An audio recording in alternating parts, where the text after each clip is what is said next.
आइए सुनिए, देखिए, समझिए सनातन सत्य। जैसी दृष्टि वैसी सृष्टि, दृष्टि विज्ञान। कुदरत, कुदरती रचना एवं कुदरत के कानून से शाश्वत सुख की प्राप्ति। जोधपुर के परम पूज्य महात्मा उपासक प्रोफेसर डॉक्टर सोहन राज तातेड़ के निर्देशन में सनातन सत्य। जैसी दृष्टि वैसी सृष्टि, दृष्टि विज्ञान।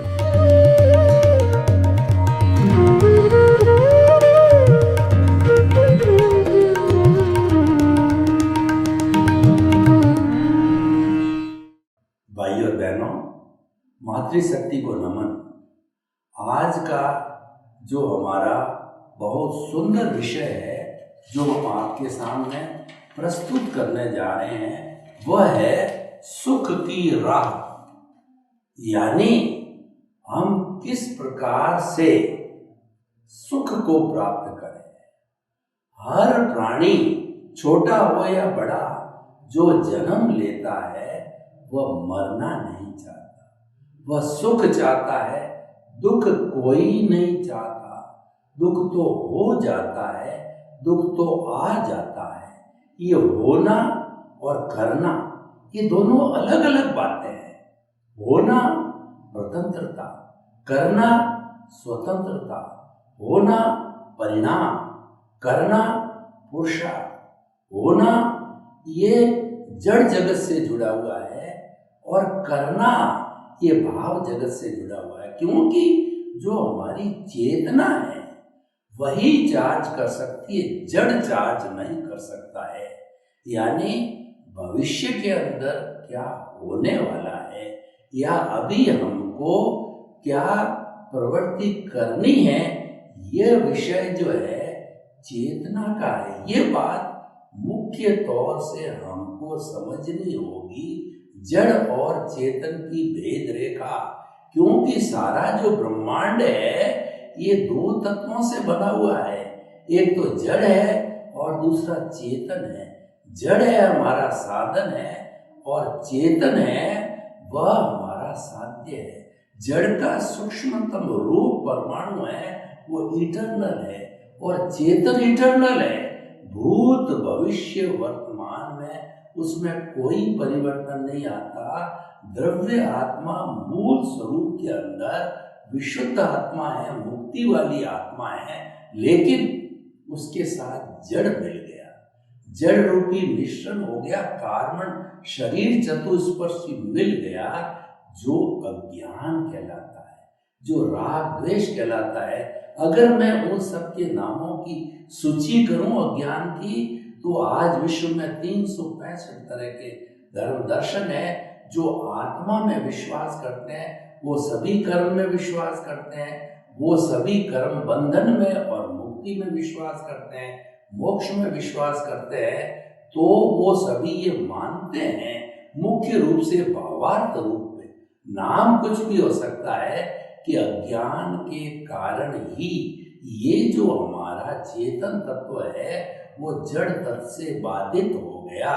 उसके नाम राग द्वेष है, कषाय है, मोह का संसार है, कर्म रज है, कर्म फल है, कर्म शरीर है, कॉजल बॉडी है, लिंग शरीर है, कितने कितने आपको नाम के नाम।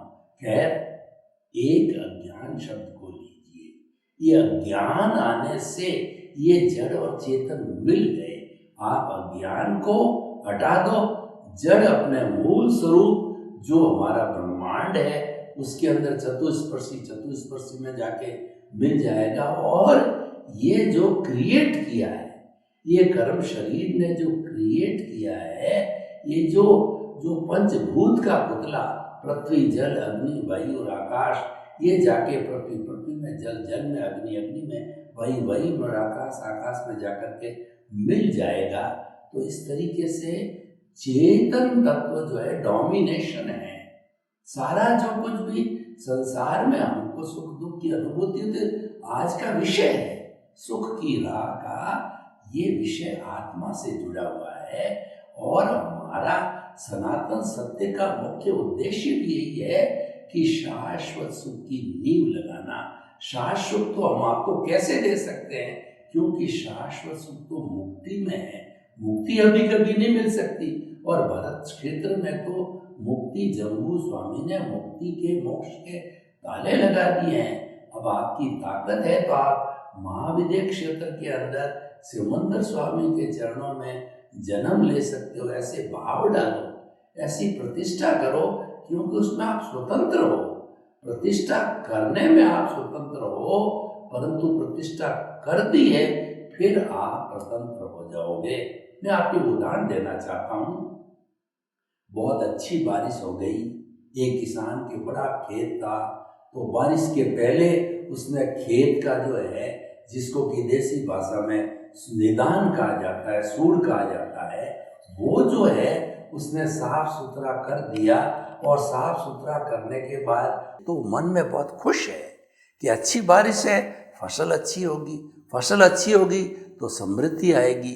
तो वह क्या करता है कि वह, हमारा जैसे राजस्थान है तो यहाँ मुख्य बारिश से होने वाली फसल है, वो खरीफ की फसल है, वो दोनों हाथों में 2 पोटली बीज की भरी हुई ले जाता है।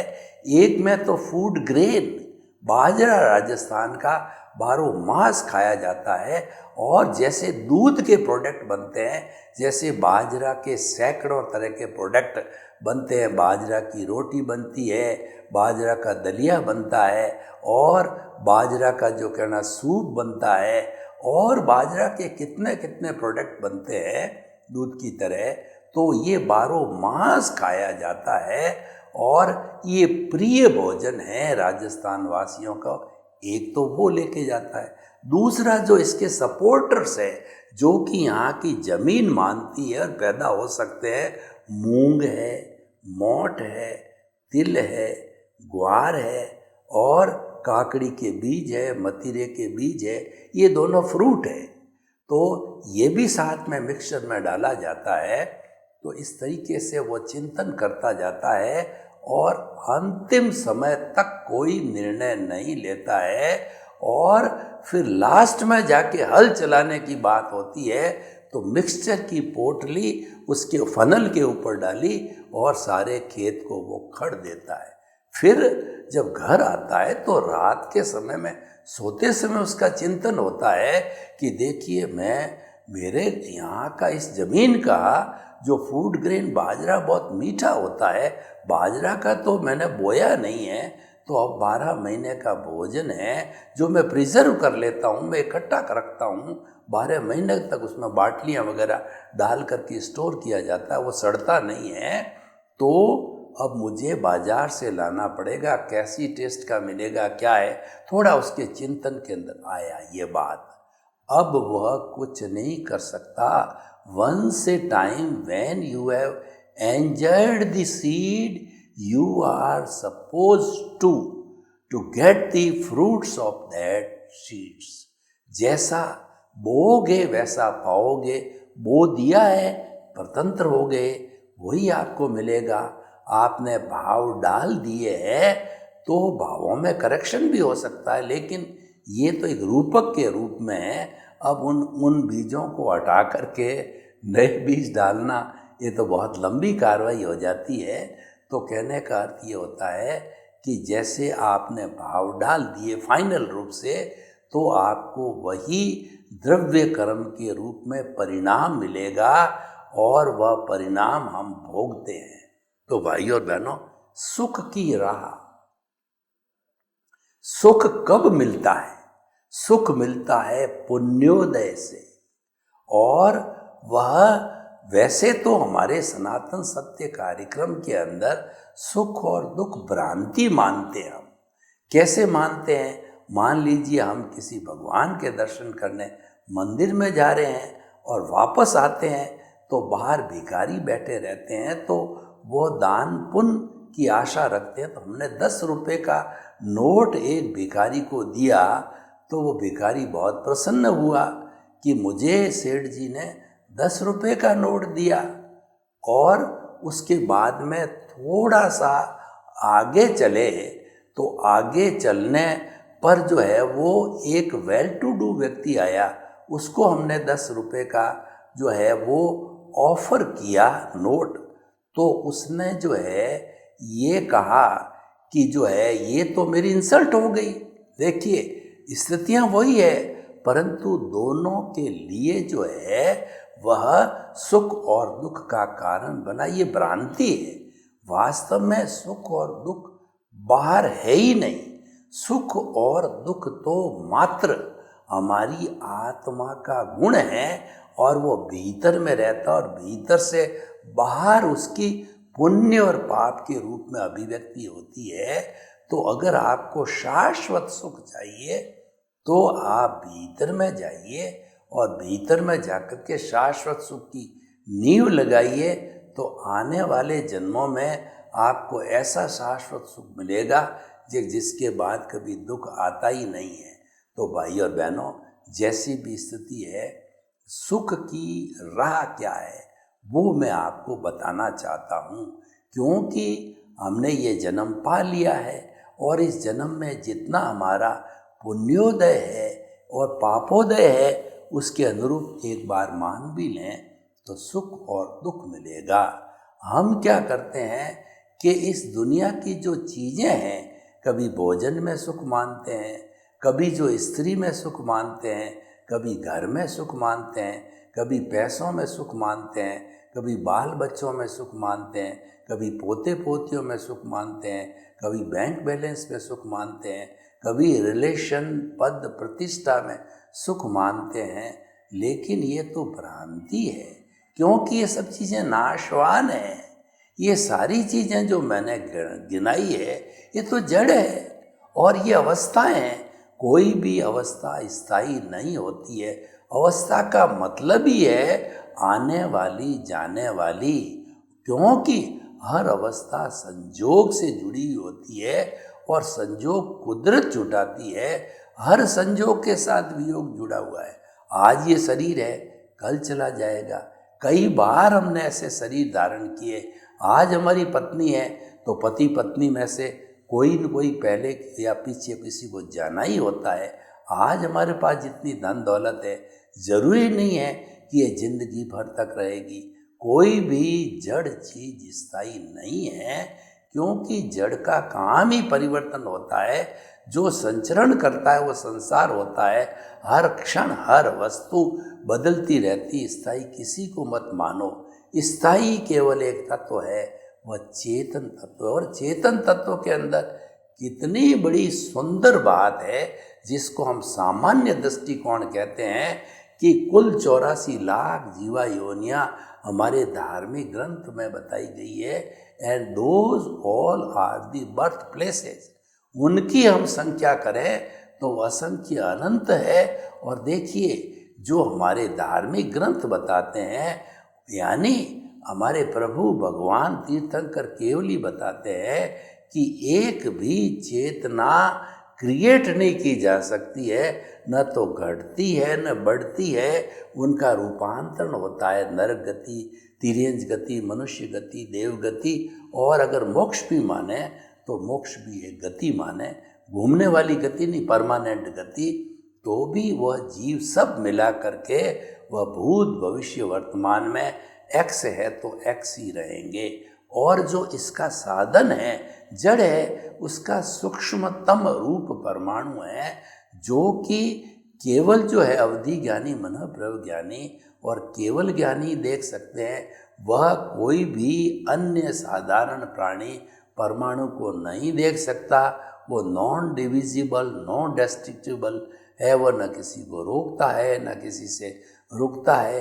वो विशुद्ध रूप के अंदर होता है। और जब वो परमाणु, एक परमाणु दूसरे से मिलता है, 4 से मिलता है, तो द्विप्राणी चतुर्प्रमाणी बाद के अंदर वो स्कंद बनता है, अणु बनता है, तब वो अशुद्ध हो जाता है। और जो हमको अभी जितना भी ये अणु रूप में, स्कंद रूप में जो दुनिया के बड़े बड़े पहाड़ है, सड़कें हैं, ट्रेनें हैं, जो आँखों से दिखाई देती है, ये सब स्कंद और अणु हैं।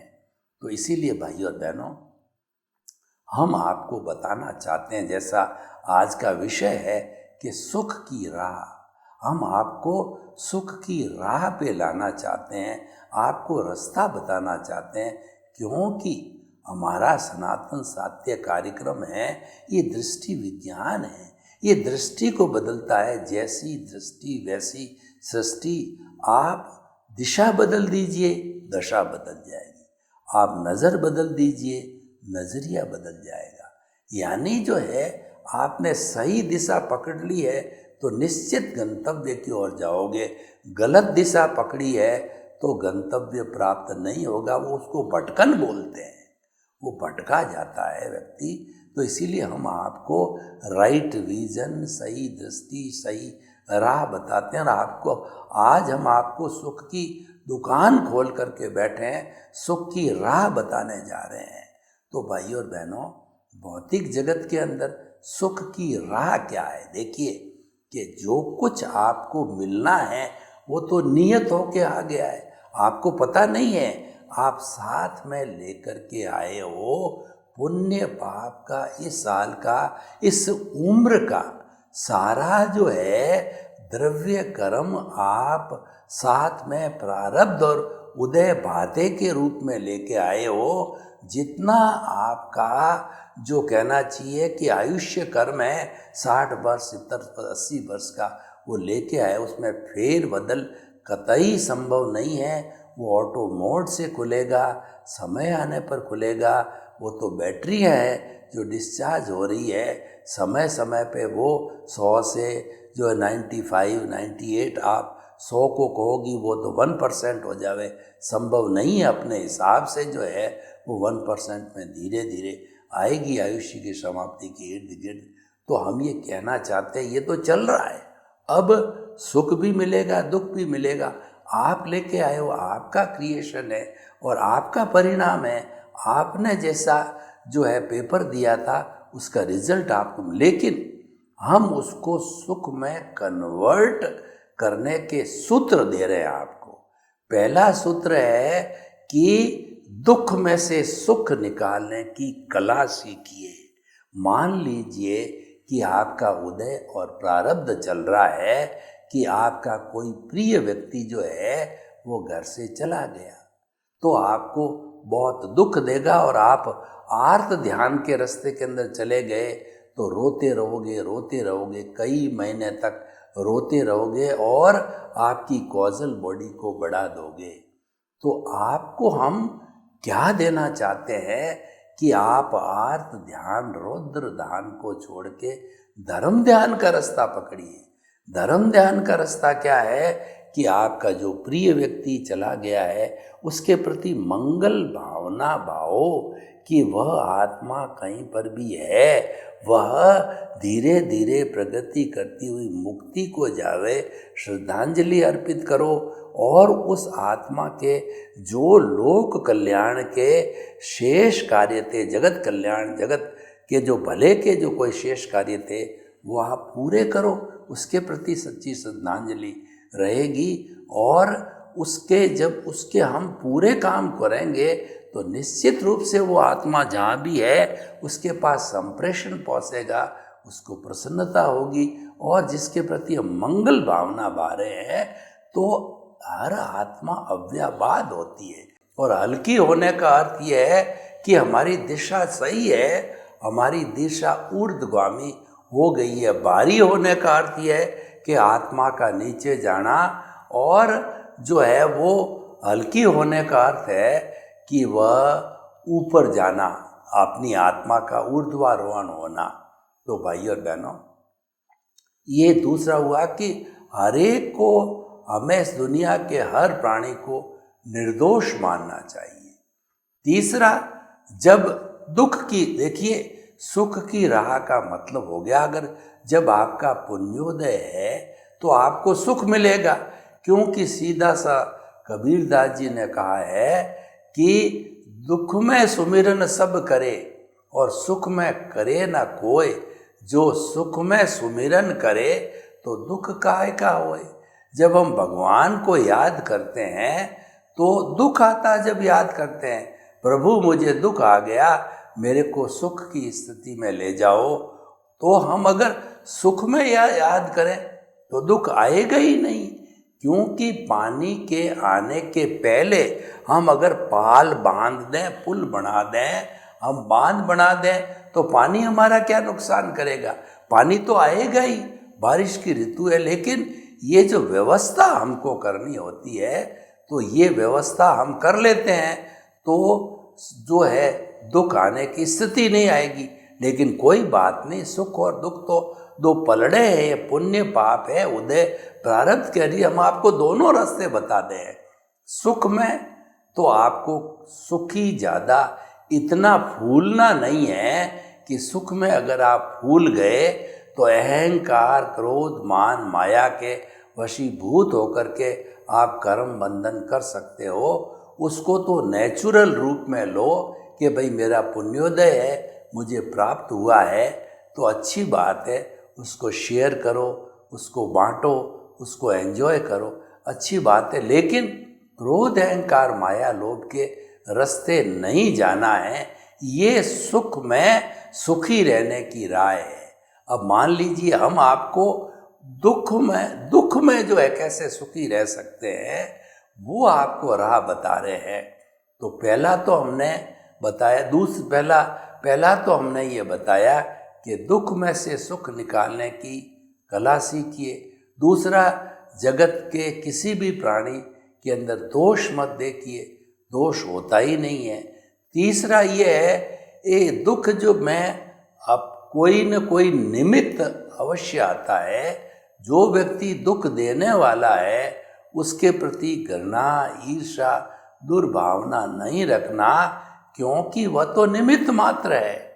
किसी व्यक्ति ने हमको दुख दिया, गाली दे दी, पीट दिया, और कोई मान लो हमारी संतान है, उस संतान ने हमको दुखी कर दिया किसी न किसी रूप के अंदर, प्रॉपर्टी के बंटवारे में कहिए या कोई भी दृष्टि से दुख दे दिया, तो वो तो निमित्त है। उसको निमित्त जो ही आपने माना त्यों ही आपके वह दुख जो है घट जाता है। लेकिन उसको जो है आपने कर्ता मान लिया, यानी वो दुख देने वाला है, तो आपके दुख जो है वो बढ़ जाएगा। और जो ही आपने निमित्त माना त्यों ही दुख घट जाएगा। और दुख घटने के साथ साथ के अंदर सबसे बड़ा काम जो है हमारे कार्बन शरीर के घटने का हो जाता है। तो इसीलिए हमने जो है वो निर्दोष माना, निमित्त माना, और जो है हमने अकर्ता माना। हम ये फंडामेंटल, ये यूनिवर्सल ट्रुथ है, ये लॉ ऑफ द नेचर है कि जगत के किसी भी प्राणी को जो है आप निर्दोष मानो, निमित्त मानो, अकर्ता मानो और शुद्ध आत्मा मानो। तो हमने अकर्ता माना उसको कि वो कर्ता हो ही नहीं सकता दुख देने में, और मैं भी नहीं हो सकता, दुनिया का कोई प्राणी जो है कर्ता हो ही नहीं सकता। जब कर्ता हो ही नहीं है तो दुख कैसे देगा? दुख तो मेरे कर्मों का उदय और प्रारब्ध है। उदय प्रारब्ध के अधीन कुदरत ने अपनी ड्यूटी करते हुए उसको निमित्त रूप में मेरे पास में भेजा है। तो बल्कि हमें उसके प्रति कृतज्ञता ज्ञापित करनी है कि तुम्हारा के प्रति बहुत बहुत कृतज्ञता, तुम आए हो, मुझे एनओसी दोगे और मेरा जो है जो सुख की राह खोलोगे और मेरे लिए मुक्ति का मार्ग खोलोगे। जब मुझे आप सब लोगों की एनओसी मिलेगी तभी जाकर के मुझे मुक्ति मिलेगी। बिना सबकी एनओसी के मैं मुक्ति को नहीं जा सकता।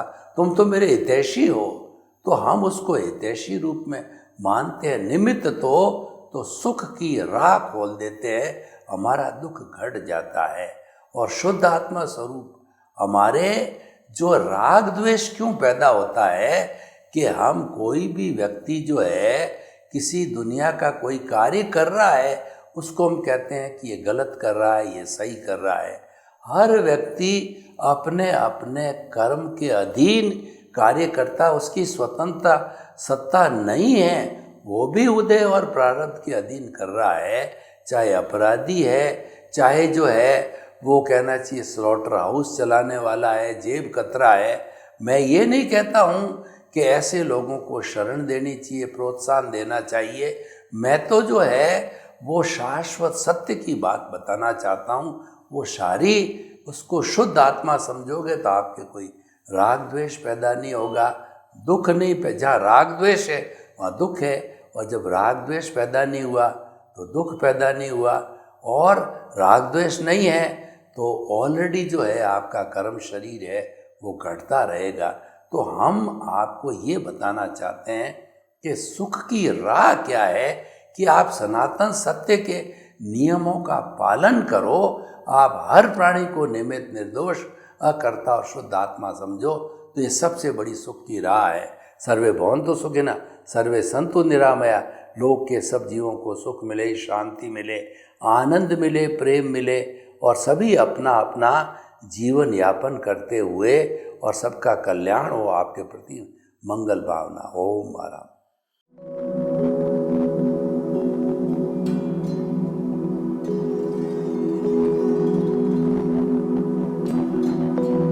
एक ऐसा अंतर्राष्ट्रीय ख्याति प्राप्त मानव जो गुरु प्रेरणा से पिछले 20 वर्षों से वानप्रस्थ जीवन जीते हुए 24 घंटे मानवता की सेवा में संलग्न है। एक ऐसा मानव जो अभी राष्ट्रीय, अंतर्राष्ट्रीय टीवी चैनलों पर 7,500 एपिसोड के माध्यम से सनातन सत्य, आत्मविज्ञान एवं पुनरुत्थान, व्यवहार एवं निश्चय जगत के जीवनोपयोगी विषयों पर हृदय स्पर्शी प्रवचन कर चुका है। उस मानव का नाम है महात्मा उपासक प्रोफेसर डॉक्टर सोहन राज तातेड़। प्रोफेसर तातेड़ द्वारा योग, दर्शन, शिक्षा विषयों पर रचित पीएचडी स्तर के 250 शोध ग्रंथ भारत के 100 प्रतिष्ठित विश्वविद्यालयों में शोधार्थी पढ़ रहे हैं, तथा वे सभी शोध ग्रंथ वहां की सेंट्रल लाइब्रेरियों में उपलब्ध हैं। महात्मा सोहन राज ने अभी तक हजारों स्कूलों, कॉलेजों, विश्वविद्यालयों एवं संस्थाओं में सेमिनार, वर्कशॉप, कैंप लगाकर लाखों विद्यार्थियों को योग, दर्शन, शिक्षा का प्रशिक्षण देकर उन्हें सुसंस्कारित किया। डॉक्टर तातेड़ ने भारतीय संस्कृति उत्थान के 4000 से अधिक समसामयिक विषयों पर आर्टिकल लिखकर ऑनलाइन जर्नल, पत्रिकाओं, वेबसाइट्स पर प्रकाशित किया, जिसका उपयोग लाखों पाठक कर रहे हैं। उपासक तातेड़ के 5000 से अधिक आज का सुविचार, आज का शुभ संदेश, आज का मंगल भावना योग आदि चिंतन websites, Twitter, blogger, Facebook, YouTube माध्यमों से लाखों लोग अपना जीवन निर्माण कर रहे हैं। मानवता के मसीहा ऐसे महामानव महात्मा सोहन राज तातेड़ के प्रोफाइल को अभी तक विश्व के 20 लाख दर्शक यूट्यूब पर, 12 लाख गूगल पर एवं लाखों दर्शक फेसबुक, ब्लॉगर, ट्विटर और इंस्टाग्राम पर देख चुके हैं।